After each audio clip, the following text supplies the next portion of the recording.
오늘 이제 그 7번째 저희들이 시간이 되는데, 저희들이 구약 성경을 보게 되면 그 5개의 그 언약이 나옵니다. 언약.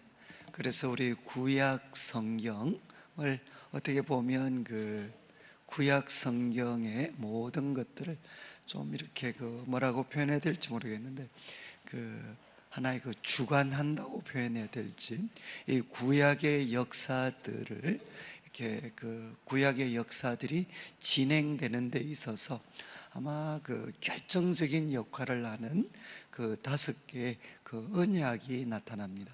그래서 그 첫 번째는 이제 저희들이 창조 때 살폈던 것처럼 창조하시고 하나님께서 아담과 언약을 맺습니다. 아담과. 그런데 그 언약을 이제 아담과 하와가 깨트림으로 말미암아 참 이렇게 이 세상에 참 그 큰 표현할 수 없는 그런 고통이 오게 됩니다. 그리고 이제 두 번째 하나님께서 언약을 맺으시는데 노아와 언약을 맺으십니다. 그러니까 홍수 심판 후에 하나님께서 노아와 언약을 맺으시는데, 이제 이 언약의 핵심적인 내용은 보존에 대한 약속입니다. 그러니까 앞으로 어떤 하나의 사람들이 어떤 잘못과 또 연약함을 나타내더라도 하나님께서 이제 물로 심판하시지는 않겠다. 그래서 보존에 대한 그 약속을 해 주십니다. 그리고 이제 세 번째는 저희들이 그 금요일 날 그 기도회 때 살폈던 그 이제 아브라함 언약입니다. 아브라함 언약. 그 모든 그 주변 세상이 그 바벨론 니므롯이 득세하고 또 그 바벨탑을 세우는 그런 하나님을 떠난 상황 속에서 이제 하나님께서 한 사람 아브라함을 부르시게 됩니다. 아브라함. 이제 아브라함을 부르셔서 하나님께서 한 민족을 이루시겠다 약속을 하시는데, 거기에는 이제 두 가지 약속. 하나는 후손에 대한 약속입니다. 후손에 대한 약속. 내 후손이 하늘의 별과 같이 또 땅의 모래와 같이 참 많게 될 거다. 그래서 우리 창세기 아브라함, 이삭, 야곱, 그리고 이제 오늘 살펴보는 요셉과 그리고 또 모세, 이렇게 쭉 이어지는 것은 앞부분은 이제 그 후손에 대한 약속이 어떻게 성취되어져 가나 하는 것들을 나타내고 있고, 그 다음에 또 한 가지 약속은 땅에 대한 약속입니다. 땅에 대한 약속. 그래서 이 가나안 땅을 바로 그들에게 주겠다 이렇게 말씀을 하셔서, 이 땅에 대한 약속은 이제 출애굽 이후로부터 가나안 땅에 정착할 때까지 하나님이 주신 이 약속이 어떻게 성취되어지는가 하는 것이 이제 기록이 되어졌습니다. 기록되어집니다. 그리고 네 번째 언약은 저희들이 오늘 이제 살펴보게 되는데, 출애굽 이후에 하나님께서 시내산에서 이제 모세와 맺은 소위 그 율법입니다. 그러니까 모세 언약이죠. 모세 언약. 모세와 함께 이제 하나님이 모세를 통해서 이스라엘과 맺으신, 우리가 옛 언약이라고 할 수도 있고 이제 율법이라고 표현할 수도 있고 모세 언약이라고 표현할 수도 있고, 이제 하나님께서 모세를 통해 이스라엘 백성들과 언약을 맺습니다. 그래서 그 언약의 핵심은 뭔가 하면 율법입니다. 율법.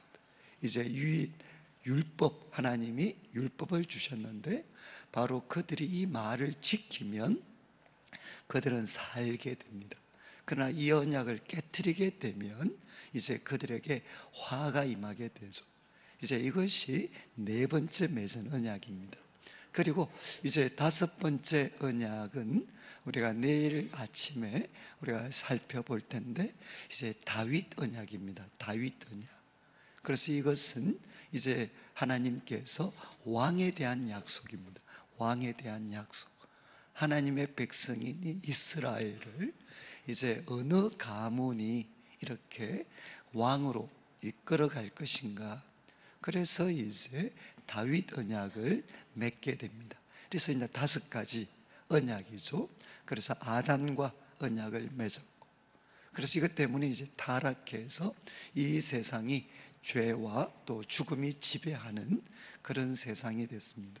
그런데 그 가운데 이제 하나님께서 노아를 통해서 이 땅을 보존하시겠다 약속하셨고, 이제 본격적인 구원의 그 역사는 아브라함을 부르시는 걸 통해 시작되어서 한 민족을 이룰 것이고 그들에게 땅을 줄 것이다. 그리고 이제 4번째는 하나님께서 모세를 통해 이스라엘 백성들과 언약을 맺으면서 그들이 어떻게 살아야 할 건가, 그들이 살아야 될 그 율법을 지키면 너희들이 복을 받을 거고 그 율법을 깨트리게 되면 재앙이 임할 거다. 그리고 이제 그 민족을 다윗과 그 아들들이, 그 후손들이 왕이 되어서 다스려 갈 것이다. 그런데 이 5가지의 언약은 결국 이제 다 좌절로 끝이 납니다. 이스라엘의 역사는 이제 실패로 끝이 나게 되죠. 그런데 이제 하나님께서 자기 백성과 맺으신 이 언약은 절대로 깨트려지지 않는다. 그래서 하나님께서 아브라함에게 내 씨로 말미암아 천하 만민이 복을 받게 할 것이다 라는 이 약속은 여전히 유효하여서 앞으로 이렇게 겉으로는 실패한 것 같지만 천하 만민을 복되게 할 아브라함의 씨에 대한 기대를, 이게 바로 메시아 하나의 소망이 되는 겁니다. 그리고 이제 다윗 가문은 몰락을 했습니다. 이제 이스라엘 유다가 멸망했지만 하나님께서 다윗에게 약속하셨던 이 언약은 절대로 깨트려지지 않을 거다. 그래서 이사야라든가 우리 선지서를 보면 결국 누구에 대한 기대가 있느냐, 이새의 줄기에서 한 싹이 날 것이다. 그리고 다윗에게서 한 후손이 일어나서 영광스러운 하나님의 백성을 재건하고 일으키게 되는 바로 그 일을 할 것이다. 그래서 이 5가지의 언약이 결국은 새 언약으로 이제 발전하게 되고, 이 새 언약을 이루신 분이 누구시냐? 바로 예수님, 아브라함과 다윗의 자손 예수 그리스도가 오셔서 이제 구약의 이제 꿈을 꾸는 새 언약이 나옵니다. 새 언약. 하나님께서 이 새 언약을 맺으실 거다. 이 새 언약을 통해서 하나님께서는 하나님의 법을 이렇게 돌판이 아니라 그들의 마음에 새길 거다. 그리고 하나님께서 또 그들의 모든 죄를 씻어줄 것이다 라는 이 새 언약을 바로 아브라함과 다윗의 자손 예수 그리스도가 바로 이루셨다. 이것이 이제 구약과 신약의 가장 핵심적인 내용이 되게 됩니다. 자, 이렇게 좀 전체적인 좀 그림을 가지시면서 이제 오늘 우리가 새벽에 살펴보는 내용은, 우리 서론을 보시면 하나님께서 이제 아브라함에게 약속을 하셨습니다. 특별히 후손과 관련해서 큰 민족을 이루게 할 거다. 그런데 지금 아브라함 그리고 이삭, 야곱까지는 사실 그냥 한 가문입니다. 가문. 그리고 이제 야곱을 통해서 야곱의 후손들이 이제 애굽으로 이주할 때 70여 명의 사람이 이제 애굽으로 이주하게 됩니다. 그러니까 아브라함에게 약속하셨던 그 후손에 대한 약속이 어떻게 이루어져서 아브라함이 정말 큰 민족으로 그들이, 아브라함의 자손들이 큰 민족으로 발전하게 되는가 하는 것들이 이제 오늘 말씀을 통해 다루게 되는 내용입니다. 그래서 창세기 15장 13절 14절에 보면 이제 이미 하나님께서 암시를 하셨습니다. 여호와께서 아브라함에게 이르시되 너는 반드시 알라, 내 자손이 이방에서 객이 되어 그들을 섬기겠고 그들은 400년 동안 내 자손을 괴롭힐 것이다. 그들이 섬기는 나라를 그러나 내가 징벌할 것이고 그 후에 그 자손이 큰 재물을 이끌고 나오리라. 그러니까 하나님께서 어떻게 이 아브라함의 참 어떤 이 자손이 큰 민족을 이루게 할 것인가, 거기에는 오랜 시간이 소요될 거라는 겁니다. 400년이라는 시간이 소요될 것이고, 그리고 방법은 뭔가 하면 하나님께서 이 약속의 땅을, 이 땅을 약속하셨지만 그들은 이방에서 객이 될 거다. 그리고 그 객이 되어서 그들은 이방을 섬기는 그런 고통을 당할 거다. 그런데 역설적으로 그런 고통의 시간을 통해서 이제 아브라함의 후손들은 큰 민족으로 준비가 되어질 것이고, 그때 하나님께서 그들이 섬기는 나라를 징벌하셔서 그들이 큰 재물을 이끌고 이 땅으로 다시금 나오게 되는 이 일이 일어날 것이다. 그래서 하나님께서는 아마 아브라함은 이 말씀을 아마 이해를 못했을 것 같습니다. 그러나 하나님께서 이제 아브라함과 언약을 맺으시면서 어떻게 이들이 한 개인이었던 이들이 큰 민족으로 발전하게 될 것인가 하는 것에 대해서 이미 이제 말씀을 예고를 하셨습니다.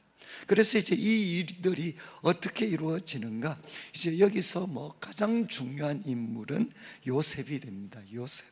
어떻게 가나안 땅에 살고 있는 이스라엘 백성 아브라함과 그 후손들이 어떻게 이집트 이방으로 옮겨가게 되고, 그리고 거기에서 큰 민족을 이루게 되는가, 여기에 결정적인 역할을 한 사람이 바로 요셉이 됩니다. 요셉. 그래서 저희들이 요셉에 대한 이야기는 너무 잘 아시니까, 요셉이 꿈을 꾸었는데 부모와 형제들까지 이렇게 절을 하는, 부모와 형제들에게 절을 받는 사람이 될 거다, 이런 꿈을 꾸었습니다. 그리고 그런데 이제 형들은 죽이려 했죠. 그리고 이제 이 요셉이 애굽으로 팔려가는 과정에 있어서 형들의 미움이 있었습니다. 그렇지만 또 하나는 이제 요셉도 부족한 게 많았죠.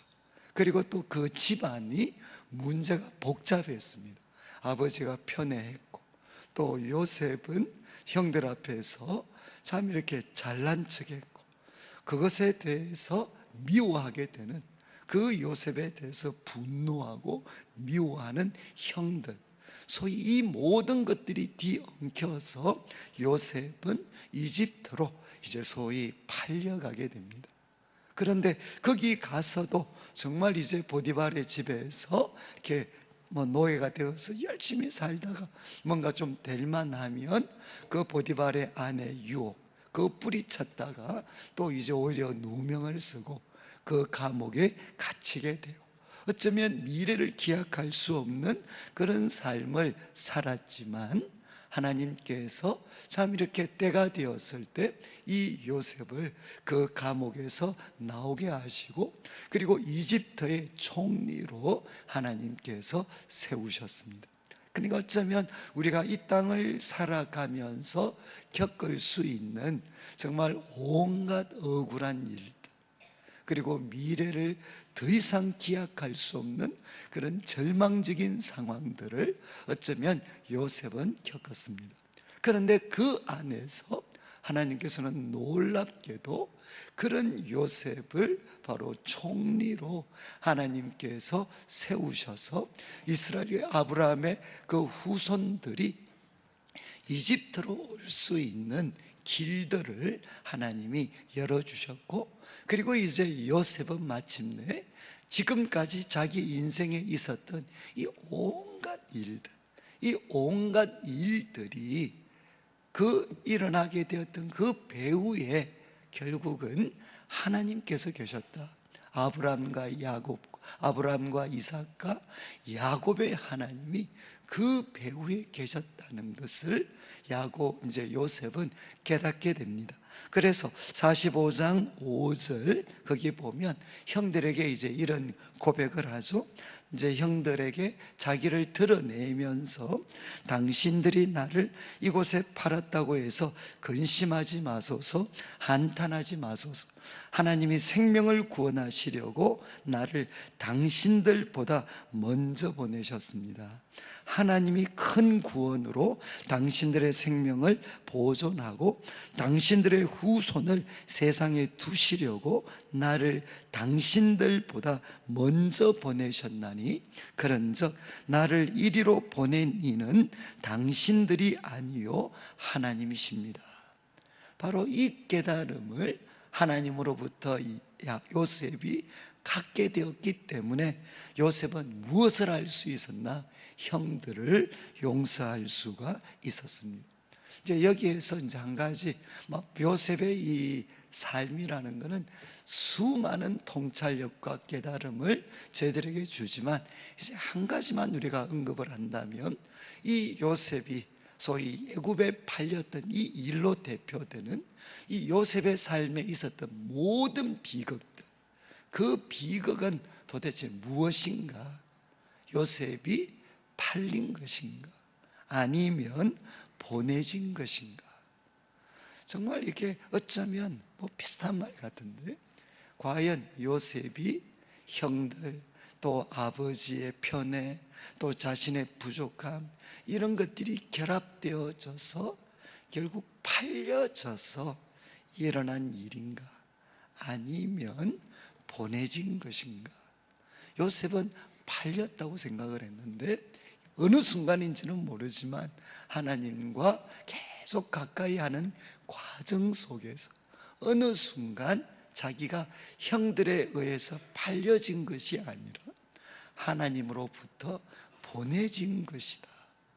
어쩌면 형들, 그 인간이 가진 미움, 정오, 아버지의 편애, 자신의 연약함까지 다 이것들이 오히려 어우러지고 사용되어져서 하나님으로부터 하나님의 그 놀라우신 계획을 이루기 위해서 내가 팔려진 것이다 라는 것을 이제 요셉이 깨닫게 됐을 때, 그때 정말 요셉은 형들도 다 용서하게 되고, 그리고 자기에게 주어진 이 모든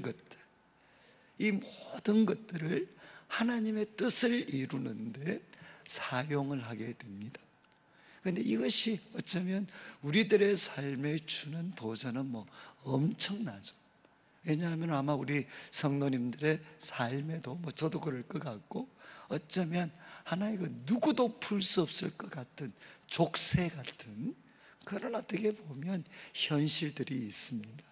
누구한테도 이야기할 수도 없는, 참 우리들의 삶을 끝까지 발목 잡는 것 같고, 그리고 우리들에게 쓰라린 실패와 좌절과 분노, 그리고 내 삶의 모든 꿈들, 희망들을 꺾어버린 것 같은, 그것이 우리 부모님이든 형제지간이든 아니면 나 자신이든, 이런 일들은 누구에게나 다 있습니다. 그런데 이 일이 그냥 팔린 것이다, 요셉의 경우처럼 팔린 것이다 라고 생각을 하면 사실은 우리는 꼼짝할 수가 없습니다. 그런데 이제 성경을 한번 우리가 넓은 각도에서 한번 이렇게 보게 되면 우리에게 줄 수 있는 유익이 뭐냐? 그게 팔린 것 같았는데, 결국 우리가 하나님은 우리들의 생각, 이해, 이 모든 제한, 한계를 완전히 넘어서서 계신 분이십니다. 우리 인간의 한계를 완전히 넘어서서 계신 분이시기 때문에 정말 그분 입장에서 볼 때 그것은 팔린 것이 아니고 보내진 것이다 라고, 우리가 우리들에게 일어났던 모든 그런 불행했던 힘겨웠던 일들을 팔린 것이 아니고 보내진 것이라고 우리가 해석을 하게 되면 어떻게 되느냐? 우리를 힘들게 했던 그 모든 사람들까지도 다 용서하고 품을 수 있고, 그리고 하나님께서 주신 것, 비록 뭐 요셉처럼 총리가 된 건 아니지만 하나님께서 우리에게 주신 귀한 것들을 하나님의 뜻을 이루는데 마음껏 사용할 수 있는, 그리고 나라는 보잘것없는 사람도 하나님께서 이루어 가시는 이 놀라운 계획 속에 정말 한 역할을 내가 하게 된다라는, 바로 이것이 어쩌면 우리 인생의 의미가 될 수 있겠죠. 그러한 것들을 우리가 소유할 수가 있습니다. 자, 이제 이 요셉을 통해서 아브라함의 후손들은 이집트 고센 땅에 정착을 하게 되고, 그리고 이제 400년 동안 큰 민족으로 성장을 합니다. 만약에 한번 생각해 보시죠. 이스라엘 백성, 아브라함의 후손들이 이 가나안 땅에 있었다면 이들이 400년 동안 어떻게 보면 동일한 정체성을 갖고 이런 민족 공동체로 과연 성장할 수 있었겠습니까? 이들이 그 가나안 땅에 그대로 있었다면 아마 이들은 다 섞여 버렸을 겁니다. 그 이후 정말 이스라엘 백성들이 출애굽을 하고 가나안 땅에 정착해서 어떻게 됐느냐? 그들이 다 섞여 버렸잖아요. 그런데 아브라함, 이삭, 야곱, 아직 그들이 소수인데 어떻게 그 가나안, 어쩌면 호의적일 수도 있는 그 가나안 땅에서 섞이지 않고 그들이 민족 공동체로 세워질 수 있었겠으면 아마 불가능했을 것 같아요. 그러니까 하나님께서 그들을 바로 이 요셉을 통해 이방의 객이 되게 하는 거죠. 이방의 객. 그리고 이 고센 땅은 이제 고센 땅에서 그 이집트 사람들이 가장 좀 불결하게 생각하는 목축을 했습니다. 목축을 하면서 그들은 이집트와는 뭔가 구별되는 민족 공동체를 이룰 수가 있었습니다. 그리고 우리가 이제 요셉에 대해서 우리가 좀 언급할 수 있는 것은, 왜 이렇게 그러면 참 이렇게 그 요셉은 바로 이민, 그러니까 다른 민족에게서 온 사람이고 그런 어떤 뭐 노예 출신이었는데도 어떻게 그가 총리가 될 수 있었나? 이때 이때 왕 요셉이 있을 때 이 바로 이 이집트의 왕은 사실은 본인 자신이 이민자라고 할 수 있습니다. 그러니까 아주 이렇게 요셉 같은 사람들에게 그 정권 자체가 아주 호의적이었죠. 그래서 하나님께서는 이 요셉을 통해서 이스라엘 백성들이 그 애굽 땅에서 민족 공동체로 자라게 됐습니다. 그리고 요셉의 진정한 그 꿈은 뭐냐?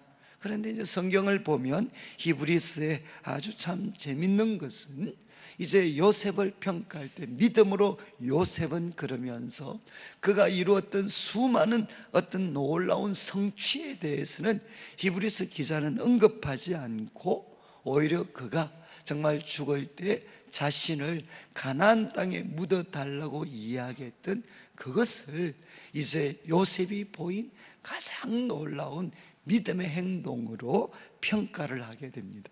그래서 요셉은 창세기 마무리, 창세기 50장 24절 25절에 그 후손들에게 당부하죠. 무엇을 당부합니까?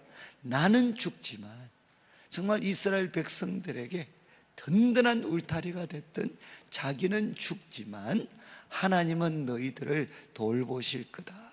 그리고 반드시 너희들을 나가게 하실 텐데 그때 내 유고를 가져가서 거기 묻어달라. 이렇게 요셉은 이야기를 합니다. 제가 창세기 할 때 한번 말씀드렸지만, 여러분 참 이 요셉의 무덤, 애굽 한복판에 있는 그 요셉의 무덤을 그 이집트에 살고 있는 이스라엘 백성들이 볼 때마다 무엇을 기억했겠습니까? 요셉의 무덤을 볼 때마다, 야, 반드시 하나님이 우리를 돌보시는 날이 올 텐데 그때 우리는 떠나가야 된다. 그러니까 요셉의 무덤은 그들에게 엄청난 도전을 줬어요. 무엇을 줬느냐? 이곳은 우리가 영원히 정착할 곳이 아닙니다. 하나님이 경고하시는 날 우리는 떠나가야 되는, 바로 약속의 땅을 향해 떠나가야 되는 것이 바로 우리들이다 라는 이 정체성을 요셉의 무덤은 그들에게 줄 수 있었습니다. 그런데 이제 이런 상황에서 이제 세월이 지나서 이제 한 400년의 세월이 지나게 됩니다. 그리고 이스라엘 백성들은 생육하고 번성해서 큰 민족 공동체로 자라게 되는데, 그런데 상황이 바뀌게 되죠. 이제 왕조가 바뀝니다. 왕조가 바뀌어서 이때는 순수 이집트 혈통의 왕이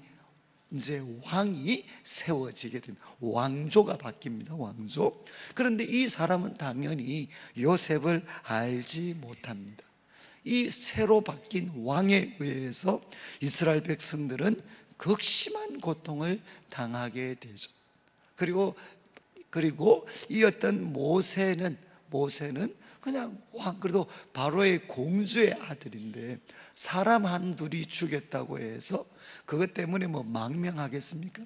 지금 우리 정치에서도 일어나는 게 그런 큰 잘못을 해도 어떻게 보면 능구렁이처럼 피할 길이 있는데, 이 바로의 공주의 아들이 그런 사람 한두 명 죽였다고 해서 망명을 갈 필요가 있었겠습니까? 그런데 그 당시 바뀌어졌던 그 왕은 어떻게 됩니까? 이집트 순수 혈통이었으니까 결국 그가 유대인 이스라엘 백성들에 대한 우호적인 태도로 정말 그 이집트 사람을 죽였다는 것은 이거는 용서받을 수 없는, 용납될 수 없는 잘못이었습니다. 그러니까 그가 결국은 망명을 가게 됩니다.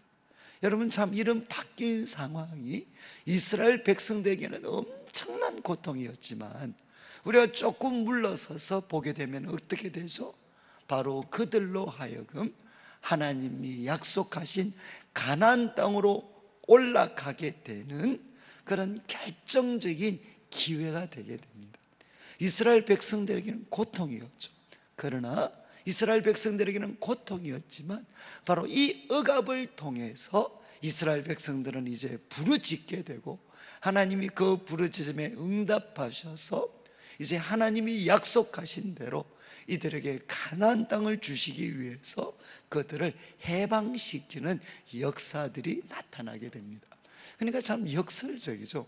이 고난이라는 것은 뭔가 하면 한편으로는 참 우리에게 너무 힘든데, 이 고난을 통해서 많은 경우에 하나님 백성들은 자기가 하나님의 백성이라는 정체성을 회복할 때가 언젠가 하면 바로 이 고난의 때입니다. 고난의 때. 이스라엘 백성들에게 계속해서 정말 이집트에서 풍요와 평화가 주어졌다면 아마 그들은 이 약속의 땅 가나안으로 올라오고 싶은 마음이 없었을 겁니다.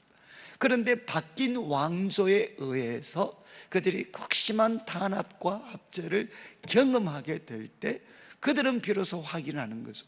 우리는 이 땅의 백성이 아니라 하나님이 아브라함에게 약속하신 약속의 백성, 하나님의 백성이다 라는 것을 확인하게 되고, 부르짖는 가운데 하나님의 놀라운 구원을 경험하게 됩니다. 그래서 그런 뜻에서 우리 성도님들께서 어쩌면 지금 겪는 고난이라는 것, 이 고난에 대해서 조금 물러서서 이렇게 평가할 수 있는 거죠. 하나님이 이런 고난을 나에게 허락하신 것은 다시금 나로 하여금 내가 하나님의 백성인 것을 확인할 수 있도록, 나이가 하나님의 백성이라는 이 정체성을 확인할 수 있는 그런 귀한 기회로 주셨구나, 아마 이렇게 우리가 받아들일 수 있다 그러면 고난을 우리가 넉넉하게 믿음으로 대처할 수 있습니다. 자, 그런데 이제 이런 상황에서 하나님께서 그들의 부르짖음을 들으시고, 두 번째, 하나님께서 이스라엘 백성들을 이집트에서 나오게 하시고 그들과 언약을 맺으십니다. 언약을 맺으시는데 여기에 이제 바로 이 표현, 너희를 내 백성으로 삼고 나는 너희의 하나님이 될 것이다 라는 이 표현이 우리 출애굽 전반부에 계속해서 집중적으로 나타나게 됩니다. 그래서 이제 출애굽 6장 6절에서 8절을 보면 하나님께서 왜 이스라엘 백성들을 출애굽시키셨는가 하는 이유가 나옵니다. 6절, 그러므로 이스라엘 자손에게 말하기를 나는 여호와라. 내가 애굽 사람의 무거운 짐 밑에서 너희를 빼내며 그들의 노역에서 너희를 건지며 편팔과 여러 큰 심판들로서 너희를 속량하여, 그러니까 하나님께서 너희를 풀어주겠다는 겁니다. 속량하여 너희를 내 백성으로 삼고, 너희를 내 백성으로 삼고 나는 너희의 하나님이 될 것이다. 나는 애굽 사람의 무거운 짐 밑에서 너희를 빼낸 너희의 하나님인 줄, 그냥 하나님이 아니고 너희의 하나님인 줄 너희가 알 것이다. 그러니까 하나님께서 왜 이스라엘 백성들을 출애굽시키시느냐, 이유는 뭔가 하면 하나님이 그들을 하나님의 백성으로 삼기 위해서, 그리고 그들은 하나님의 백성이 되고 하나님은 그들의 하나님이 되기 위해서 하나님은 이스라엘 백성들을 출애굽시켰다는 겁니다. 그래서 누가복음 11장 45절에도 같은 내용이 있습니다. 나는 너희의 하나님이 되려고, 다른 사람의 하나님이 아닙니다. 나는 너희의 하나님이 되려고 너희를 애굽 땅에서 인도하여 낸 여호와다. 내가 거룩하니 너희도 거룩할지라. 이렇게 주님께서 말씀을 하셨습니다. 왜 그들을 출애굽시키셨느냐? 하나님께서 그들의 하나님이 되시고 그들은 하나님의 백성이 되게 하시려고 하나님은 그들을 출애굽시키셨다는 겁니다. 자, 그래서 출애굽을 시켜서 하나님이 예고하신 대로 이어지는 내용 보시면 출애굽 19장에 이제 이스라엘 백성들이 시내산에서 모세를 중심으로 하나님과 언약을 맺습니다. 언약을 맺으시려고 할 때 출애굽기 19장 4절 내가 애굽 사람에게 어떻게 행하였음과 내가 어떻게 독수리 날개로 너희를 업어 내게로 인도하였음을 너희가 보았느니라. 출애굽이죠. 그리고 출애굽에서 광야에서 시내산까지 어떻게 하나님께서 그들을 업어 이까지 인도하셨는지 너희가 보았다. 그 다음 5절 6절 이 표현이 참 중요합니다. 세계가 다 내게 속했다. 여러분, 온 세계가 하나님께 속했죠.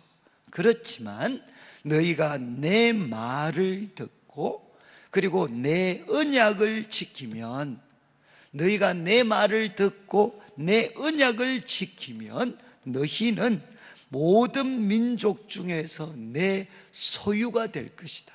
그러니까 특별한 보물이 될 것이다. 너희들은 내 소유, 나의 특별한 보물이 될 것이고, 그리고 너희가 내게 대하여 제사장 나라가 될 것이다. 그리고 거룩한 백성이 될 것이다.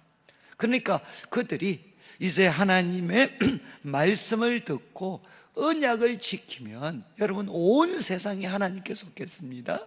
그런데 온 세상 가운데 이스라엘 백성들은 하나님의 특별한 소유, 하나님의 보배가 될 것입니다.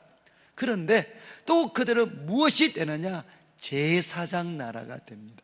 이 제사장 나라는 하나님께 예배드리고 하나님을 섬기는 그런 나라가 될 거다.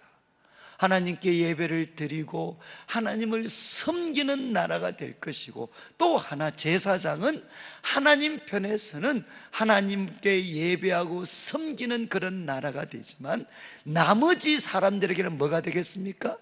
하나님이 어떤 분이시고 하나님이 어떤 분이신지 그들에게 알려주고, 그래서 그들도 하나님 앞에 나올 수 있도록 도와주는 사람들이 누구죠? 제사장들입니다.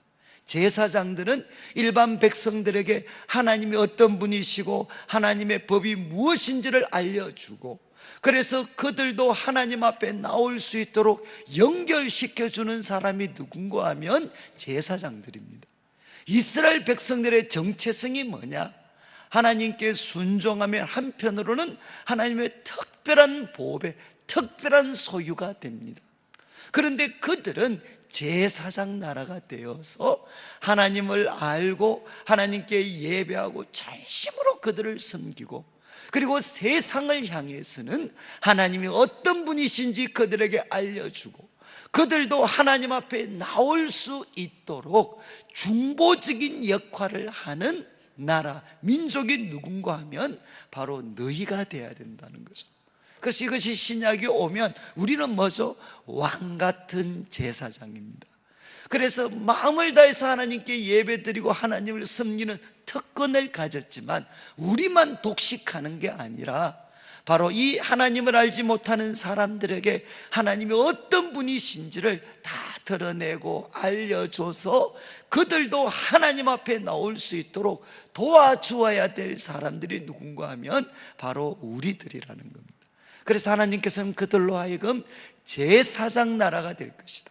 그리고 또 하나는 뭔가 하면 너희는 거룩한 백성이 될 것이다. 그러니까 그들의 삶을 한마디로 설명을 하죠. 제사장 나라. 또 하나는 뭔가 하면 거룩한 백성입니다. 그들의 삶은 어떠해야 되느냐? 하나님이 구별되신 것처럼 너희들도 구별되어야 된다. 그런데 그 거룩은 무엇을 통해 이루어지느냐? 하나님께 예배를 드리고, 그리고 하나님의 말씀에 순종하는 걸 통해서 그 거룩이 그들에게 주어지게 됩니다. 그러니까 이 말씀 속에 이스라엘 백성들이 하나님과는 어떤 관계를 가지고, 그리고 그들이 이 세상과는 어떤 관계를 가지는지 그들의 정체성에 대해서 하나님이 명확하게 말씀을 해주셨어요. 이 언약을 지키면, 내 말을 듣고 내 언약을 지키면 너희들은 하나님의 특별한 소유, 보배가 되어서 하나님께서 반드시 이들을 책임져 주십니다. 복을 주시고 지켜주시고 승리를 주시고 온갖 형통함을 주시고, 그래서 신명기 28장에 약속되어진 온갖 복과 풍성함을 우리에게 주십니다. 하나님으로부터 이런 놀라운 은혜와 복을 받아서 우리는 어떻게 살아야 되느냐? 제사장 나라가 되어야 됩니다. 하나님을 알고 섬기고 예배드리고, 그리고 이 세상을 향해서는 하나님을 나타내고, 그리고 그들도 하나님께 나올 수 있도록 도와주고, 그리고 그들은 또 어떤 사람이 되어야 되느냐?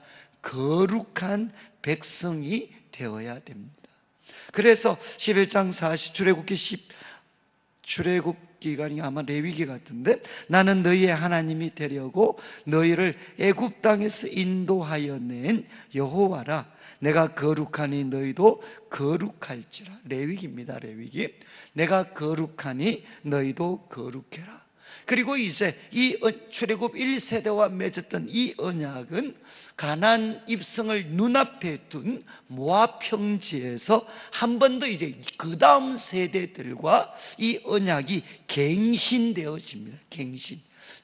출애굽 1세대와 하나님은 시내산에서 언약을 맺으셨는데 40년이 지난 후 가나안 입성을 눈앞에 두고 이제 하나님께서는 그 다음 출애굽 2세대와 이 언약을 갱신하십니다. 그래서 1절 29장 1절에 호렙에서 이스라엘 자손과 세우신 언약 외에 여호와께서 모세에게 명령하여 모압 땅에서 그들과 세우신 언약의 말씀은 이러하다. 이제 장소가 모압 땅이죠. 모압 땅에서. 그리고 13절 여호와께서 내게 말씀하신 대로, 이스라엘 백성들에게 말씀하신 대로 또 내 조상 아브라함과 이삭과 야곱에게 맹세하신 대로 뭐라고 했습니까? 오늘 너를 세워 자기 백성을 삼으시고 그는 친히 내 하나님이 되시려 함이니라. 그래서 하나님께서는 모세를 통해 한 번 더 확인하십니다. 이제 너희들과 언약을 맺는데 이 언약의 핵심이 뭐냐? 너를 세워 자기 언약을 삼으시고, 그리고 그는 친히 내 하나님이 되시려 함이니라. 이 결속, 하나님과 하나님 백성 사이 이 결속은 누구도 끊을 수가 없죠. 그래 본드라고 말씀을 드렸어요. 본드. 하나님과 이스라엘 백성들이 이렇게 강력하게 결속될 것이라는 겁니다. 이게 언약입니다. 언약. 자, 그래서 이제 하나님께서 이스라엘 백성들과 언약을 맺으셨습니다. 언약. 그리고 그 언약은 하나님은 그들의 하나님이 되고 그들은 하나님의 백성이 됩니다. 자, 그런데 이제 그 다음 3번을 보시면 율법은 가나안 땅에서 하나님의 백성으로 살 규례다. 그래서 그 다음 광야 40년은 이스라엘 백성으로부터 이집트 애굽 문화를 벗겨내는 시간인데 참 좋은 표현인 것 같아요. 그 광야 40년을 통해 참 이렇게 400년 동안 쩌들어 있던 그 이집트의 그 문화 영향력을 이제 이스라엘 백성들로부터 벗겨내는 시간, 참 고통스러운 시간이었죠.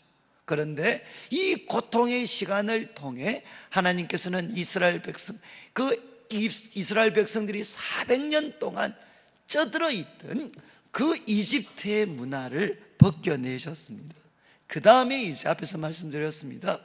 이 이스라엘 백성들이 거룩한 나라, 제사장 나라가 되게 하기 위해서 이스라엘 백성들이 가졌던 것은 결국 두 가지입니다. 하나는 뭔가 하면 율법입니다. 율법. 그래서 하나님께서는 그들로 하여금 레위기 20장 22절에 나오는 것처럼 너희는 나의 모든 규례와 법도를 지켜 행하라. 그리하여야 내가 너희를 인도하여 거주하게 하는 땅이 너희를 토하지 아니하리라. 하나는 하나님이 주신 법, 그 하나님이 주신 율법을 실행하는 겁니다. 그래서 거룩한 백성이 되는 겁니다. 그런데 또 하나가 뭐냐? 하나님께서는 그들에게 성막을 허락하셨어요. 성막을 허락하셔서 하나님은 무엇을 나타내 보여주셨느냐? 하나님이 그들과 함께하고 계시고, 하나님이 그들과 함께하고 계시고 그들을 다스리고 계신다. 그래서 이스라엘은 바로 하나님의 백성이다 라는 것을 명백하게 나타내 보여주셨어요. 그래서 이 어떤 거룩한 삶의 중심에 뭐가 있습니까? 성막이 있습니다. 성막. 그래서 이 성막을 통해 이스라엘 백성은 항상 느꼈죠. 하나님이 우리와 함께 하시는구나.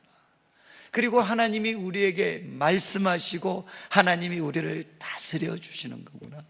그 속에서 우리는 어떤 존재가 되어야 되느냐? 먼저 살아계시고 참되신 하나님께 예배하는 자가 되어야 되는구나. 예배 드리는 자가 되어야 되는구나. 이것이 이스라엘 백성의 정체성입니다. 하나님께 예배 드리는 자가 되어야 되는구나. 그래서 예배가 사실 가장 중요하죠. 그렇지만 그게 전부가 아닙니다. 하나님께 마음을 쏟아붓는 예배와 함께 무엇이 그들에게 주어져야 됩니까? 바로 하나님의 법을 지키는 거룩한 생활이 동반되어져야 되는 거죠. 이것이 바로 하나님께서 이스라엘 백성을 부르신 목적이었어요. 목적. 하나님께서 그들과 언약을 맺으시고 이제 하나님께 마음을 쏟아붓는 예배를 그들이 드립니다. 그래서 레위기 보면 그들이 번제를 드릴 때마다 이는 하나님 앞에 향기로운 그런 냄새니라. 그러니까 정말 예배 자체가 하나님께 엄청난 기쁨이 되는 거죠. 하나님은 우리를 예배자로 세우기 위해서 이스라엘 백성들을 부르셨어요. 그렇지만 그게 전부가 아닙니다. 바로 이 예배를 통해서 그들이 하나님의 백성이라는 것 확인하고, 그리고 하나님은 그들의 하나님이라는 것을 확인해서 이제 그들의 모든 삶의 현장에서 어떻게 살아가야 되겠습니까? 하나님의 법도대로 그들은 거룩하게 살아가야 됩니다. 여러분, 예배는 하나님 백성의 가장 뚜렷한 표지일 뿐만 아니라 이것은 성도들의 거룩한 삶의 가장 강력한 동력이 됩니다. 동력. 이해하시겠습니까? 예배 자체가 하나님의 백성 되었다라는 선명한 표지. 그렇지만 또 하나가 뭔가 하면 거룩한 삶의 가장 강력한 동력이 무엇이냐? 바로 예배가 됩니다. 예배. 자, 이제 우리가 지금까지 이야기들을 조금 이렇게 정리를 하면, 이제 모세와 하나님께서 언약을 맺으셨습니다. 이스라엘 백성들은 이 하나님은 아브라함과 언약을 맺으셨고, 그래서 참 이렇게 한 가문, 아브라함, 이삭, 야곱, 그 후손들이 이제는 요셉을 통해 큰 민족 공동체를 이루게 됐습니다. 그리고 하나님께서는 섭리하셔서 결국 이제 하나님의 때에 이스라엘 백성들을 출애굽시키셨죠. 출애굽. 그러니까 여기서 이제 무엇이 등장하느냐? 구원의 하나님입니다. 구원의 하나님. 출애굽을 통해서 이스라엘 백성들은 선명하게 깨닫게 됩니다. 하나님은 누구시냐? 우리를 구원하신, 그 애굽의 억압으로부터 우리를 건져주신 구원의 하나님이십니다. 그런데 우리를 구원하신 목적이 무엇이냐? 바로 이들을 하나님의 백성이 되게 하는 거죠. 그리고 하나님은 그들의 하나님이 됩니다. 그래서 이제 이스라엘 백성들이 하나님의 백성이 되었기 때문에 그들은 무엇을 해야 되느냐? 하나님의 법에 순종해야 됩니다. 순종. 그런데 그 하나님의 법, 하나님의 말씀의 핵심이 뭔가 하면 결국 예배와 거룩한 삶입니다.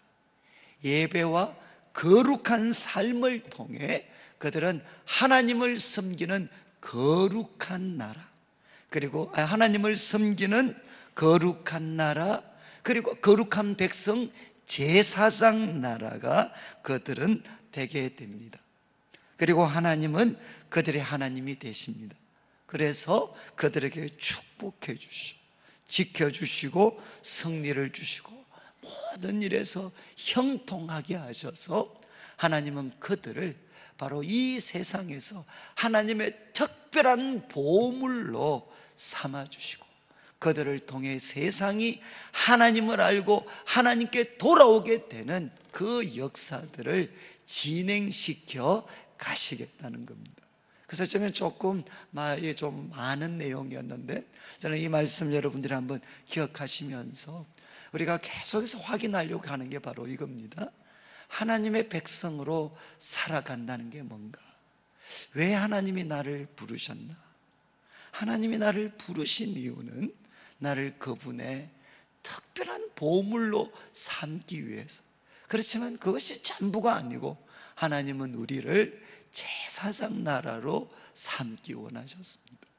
그리고 하나님은 우리를 거룩한 백성으로 삼기를 원하셨어요. 그래서 오늘 이제 주일이기 때문에 우리가 예배를 드릴 텐데 이게 얼마나 영광스럽고 놀라운 행동인가. 저는 이제 가끔 후배들 가운데 저는 주님을 이렇게 전혀 인정하지 않는, 예를 들면 이슬람권이나 이런 데서 이렇게 참 선교 활동하는 애들, 이제 그 후배들 이야기 들으면 그런 이야기 많이 해요. 그들로 하여금 가장 가슴 뛰게 하는 것. 정말 이 세상은 누구도 주님을 받아들이지 않습니다. 그런데 그런 세상, 그런 땅 한복판에서 비록 내가 혼자지만 하나님을 향한 예배가 드려지고 있다는 것, 그것 자체가 그들을 너무나도 강한 감동으로 사로잡을 때가 있어요.